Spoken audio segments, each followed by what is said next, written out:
Сәлем бәріне, бүгін біз 15-7 есепті шығарамыз. Бұл жерде көп мүшені көбейткіштерге жіктеңдер депті. Ал бастайық.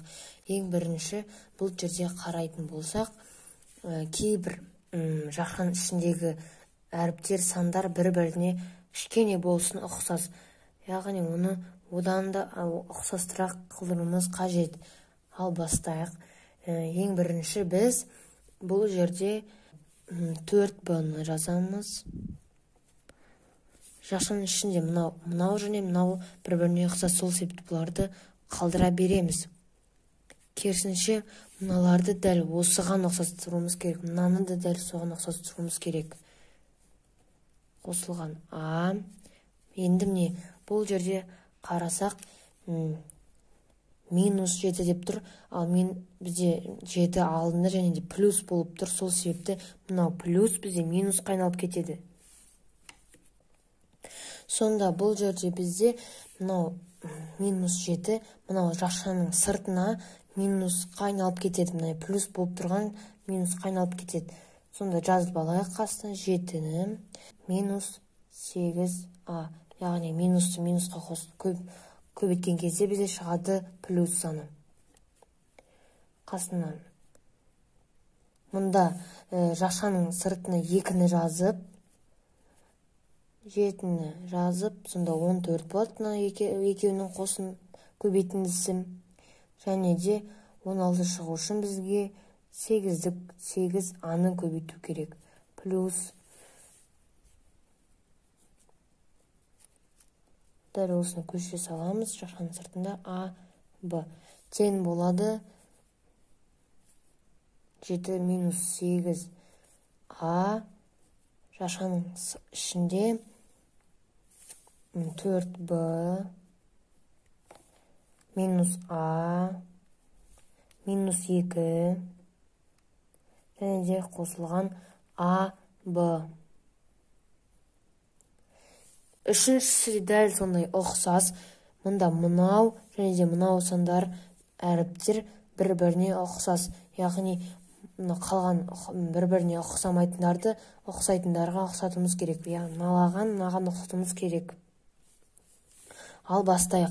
Ең бірінші 3x-ті жазып аламыз. Жақшаның ішіне бұны айналдыру үшін бізде 4-ті алдына шығару керек. Сонда -4-ті біз минусты үстіп жібере саламыз. Соның қасына 4-ті жазып азайтамыз 5y-ті.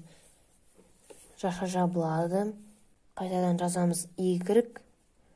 Жақшаның ішіне 4, 5y.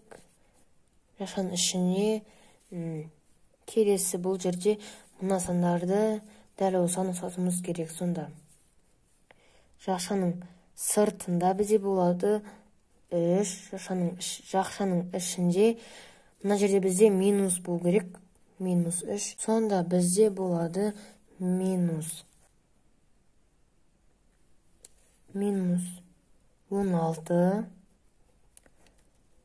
Жақшаның ішінде m азайтылған 3n. Тең болады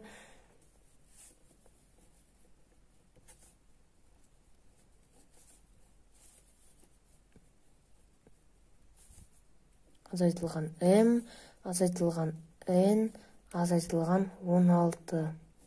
Осыдан шығады. Енді 15-8 есепте бізге бұл жерде теңдеуді шешіңдер депті. Ал бастайық.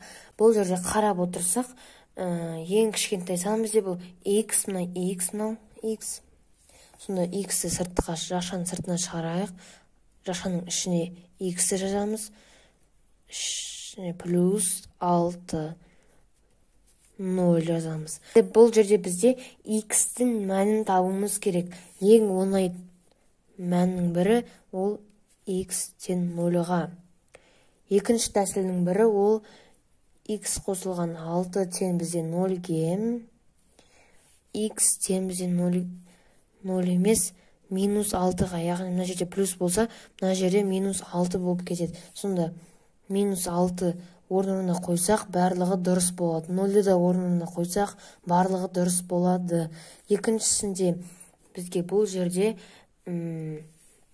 ең кішкентай сан бізде әріп x жазайық.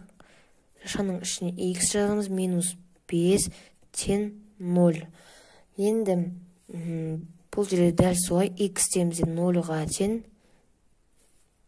X азайтылған 5 тең бізде 0-ға. X тең бізде минус 5 болса, плюс 5-ке айналып кетеді. Сонда орнына қойсақ, примерно өзім қойып көрсетейін. 5-ті мысалы 5-тің 2 квадраты депті, сонда 2 рет көбейту керек, сонда 25 кетеді мына жер. Мұнда 5-ті 5-ке тоже көбейту керек, 25. 25-тен 25 азайтқан кезде 0-ға тең. Үшіншісінде бізге бұл жерде ең кішкентай санның бірі ол x, соны жазып алайық. X шашаның ішіне 7, 8, 8-ден 7 санын жазамыз, плюс x жазамыз. Шашаның сыртына 0-ға теңін білдіреміз. Және де бұл жерде бізде x-тің мәні тең 0-ға. 7, 8-ден 7 плюс x тең 0-ға. X тең минус, себебі бұл жерде мына санның алдында плюс сан бар, яғни бұл минус қайналып кетеді. Сонда 7-ден 8. Өзімізде орнына қоямыз, x-тің орнына.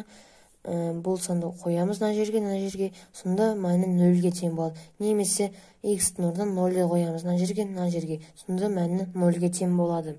Егер де сіздерге ұнаса, мені міндетті түрде қолдап, лайкты басып, комментарияны жазып және тіркеліп кетіңіздер. Мен өте қатты қуанатын боламын және сіздерге видеоны жиі түсіретін боламын.